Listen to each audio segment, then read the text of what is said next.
আমি দীর্ঘ 25 বছরই বাংলাদেশ জাতীয়তাবাদী দল বিএনপির সাথে জড়িত। আমি থানা কমিটির বর্তমান একজন সদস্য, নাজিরপুর ইউনিয়ন বিএনপির দায়িত্বে ছিলাম। আমি আমার বাকি সময়টুকু আমি এই জামাতে ইসলামের সাথে খেদমত করে বাকি জিন্দেগি আমি কাটাতে চাই এবং আমাকে আপনারা দোয়া করবেন, আল্লাহ যেন আমাকে সুস্থ রাখে। আমি আপনাদের পাশে থাকব। বিশেষ করে নাজিরপুর ইউনিয়নে বিপুল ভোটের ব্যবধানে আপনাদের দাঁড়িপাল্লা ফার্স্ট হবে ইনশাআল্লাহ।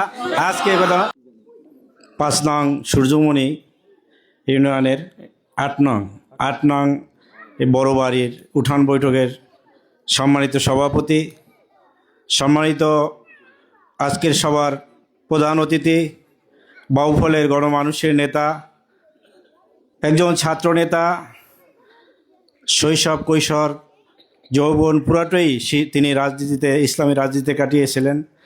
বাংলাদেশ ইসলামী ছাত্র শিবিরের সাবেক সভাপতি, ঢাকা মহানগরী দক্ষিণের জামাতের সেক্রেটারি জেনারেল, আজকে বাউপাল পটুয়াখালী 2-এর এই অবহেলিত মানুষের একজন কান্ডারি হিসাবে আগামী জাতীয় সংসদ নির্বাচনের একজন প্রার্থী, আপনাদের মনোনীত বাউফলের গণমানুষের মনোনীত প্রার্থী, বাংলাদেশ জামাত ইসলামের মনোনীত প্রার্থী।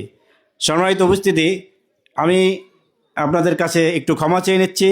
আমি দীর্ঘ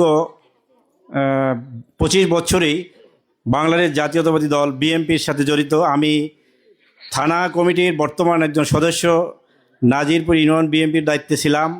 আমি মূলত এই জামাত ইসলামের আমার এই ভাইয়ের আগামী নির্বাচনকে সামনে রেখে আমি আমার বাকি সময়টুকু আমি এই জামাত ইসলামের সাথে খেদমত করে বাকি জিন্দেগি আমি কাটাতে চাই এবং আমাকে আপনারা দোয়া করবেন, আল্লাহ যেন আমাকে সুস্থ রাখে।